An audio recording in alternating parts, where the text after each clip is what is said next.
Hello, Greg here from Suspension Supplies Australia.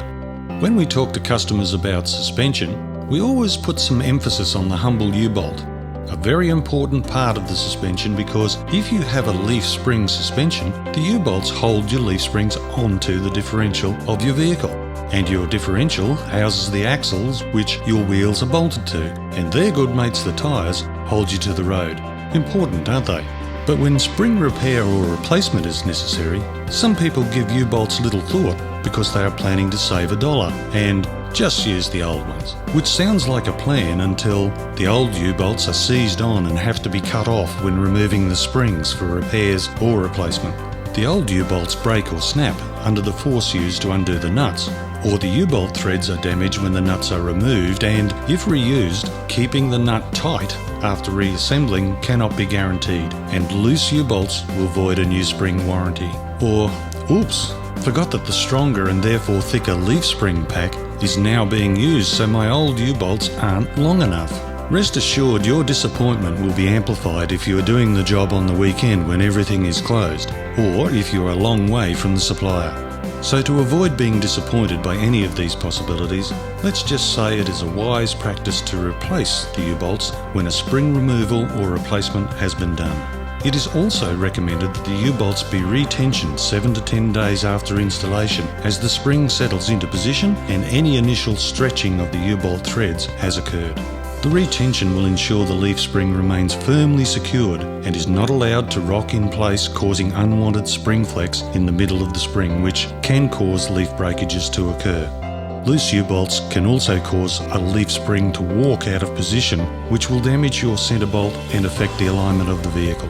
Remember, centre bolts hold the spring together for assembly and help locate the spring onto the axle in the correct position. Correctly tightened U-bolts are what holds the spring firmly in place on the vehicle when driving. So now that you know why you need to replace the U-bolts, let's have a look at what we need to know about the U-bolt when we are ordering new ones. Most times just supplying the vehicle make, model and year will be enough. Other times the vehicle or spring specifications have changed and you need to describe the physical properties of the U-bolt. So let's get started. What shape is the U-bolt? The middle of the U-bolt will be formed to go over or under the differential or the mount plate, and it will most times be one of a few basic shapes: square, round, or semi-round. Pay particular attention to the difference between round and semi-round. Seen together, it is much easier to tell the difference. See that the round one is almost a perfect semicircle shape, whilst the semi-round one has only a slight arch. Further variety exists still if the shape has been forged from round material to be flat, so we then have square forged, round forged, or semi-round forged. There are also some semi-round designs that are vehicle make, model specific, and special dies are required to achieve these shapes, but they are not so common. What size material has been used? The material used to make the U-bolt will be round because the end of the U-bolt needs to have a nut thread on it. Clever, aren't I? So when you are asked what material, you will need to measure the diameter of the rod at the thread. This is because most U-bolt threads are rolled, not cut, and the rolling process will make the thread measure as a bigger diameter than the rod itself. And if you need nuts to suit, measure the thread size, not simply the rod size. What is the inside measurement of the U-bolt? This measurement is critical because it must be the correct width to go over the diff housing or spring pack. Too narrow obviously won't fit on, and too wide won't secure the spring correctly, or fit into the holes of the spring mount, cradle or plate. Measure from the inside of one U-bolt leg across to the other.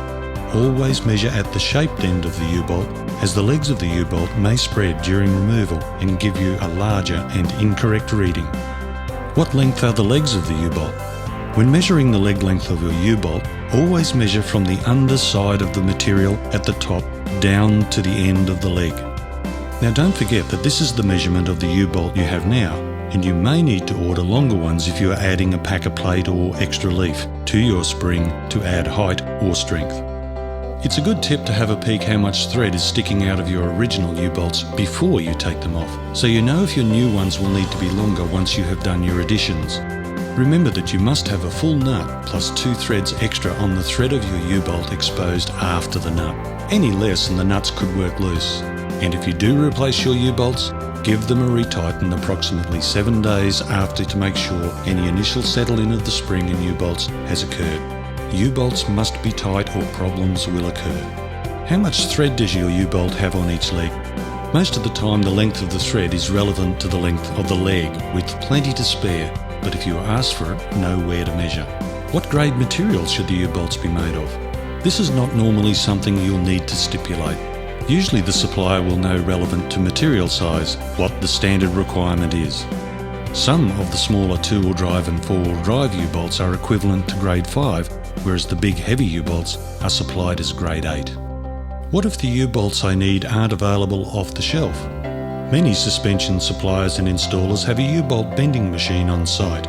With the use of one of these machines, a U-bolt blank can be selected considering the material size, width and length you need, and bent to the shape or form stipulated for the top of the U-bolt.